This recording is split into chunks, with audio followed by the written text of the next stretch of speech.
ভারতবর্ষের আকর্ষণীয় এবং দার্শনিক জায়গাগুলোর মধ্যে এটি একটি অন্যতম। এই জায়গাটি হচ্ছে ভারতবর্ষের উড়িষ্যার পুরী ধামের খুব কাছাকাছি সাগর পাড় একটি এরিয়া।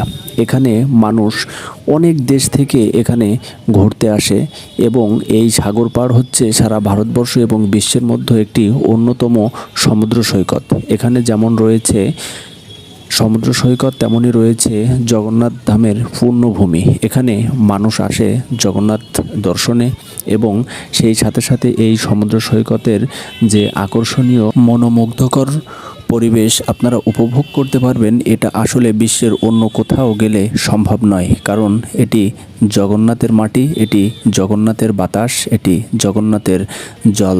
তাই জগন্নাথ ধাম যেমন দর্শন করতে অনেক ভাগ্য লাগে, ভালো লাগে, তেমনি এই সমুদ্র সৈকতের জলে স্নান করা, এই সমুদ্র সৈকত পাড়ে বসা, এটা যেন এক অন্য রকম ভালোবাসা তৈরি করে এই জগন্নাথ ভূমির প্রতি।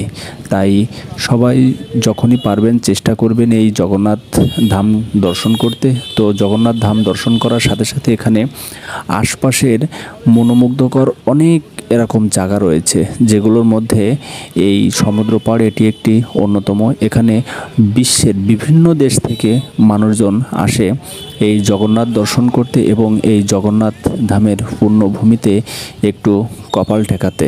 তো এখানে আসা মানেই আপনার মনটা প্রফুল্ল হয়ে উঠবে।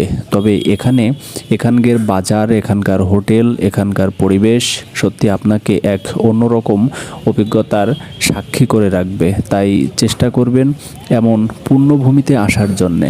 এখানে হোটেল ব্যবস্থা, এখানের মানুষজনের ব্যবহার অত্যন্ত ভালো। তো এখানে একটু ভাষাটা, যারা বাংলা ভাষা, হিন্দি ভাষাভাষী মানুষ আমরা রয়েছি, আমাদের জন্য উড়িয়া ভাষাটা একটু কষ্টকর মতোই মনে হয়। কারণ উড়িয়া ভাষাটা বোঝা আসলে অতটা সহজ নয়। হিন্দি ভাষা তো বাংলা ভাষা এগুলো বোঝা যায়, কিন্তু উড়িয়া ভাষাটা একটু বুঝতে কষ্ট হয়। তবুও এখানে বাংলা ভাষাভাষী মানুষের জন্য অনেক দোকানপাট, হোটেল এবং খাবার জায়গা রয়েছে, যেখানে আপনি কোনো সমস্যা ছাড়াই এই তীর্থভূমিটা আপনি দর্শন দিতে পারবেন। তো এখানকার প্রশাসন ব্যবস্থাও অনেক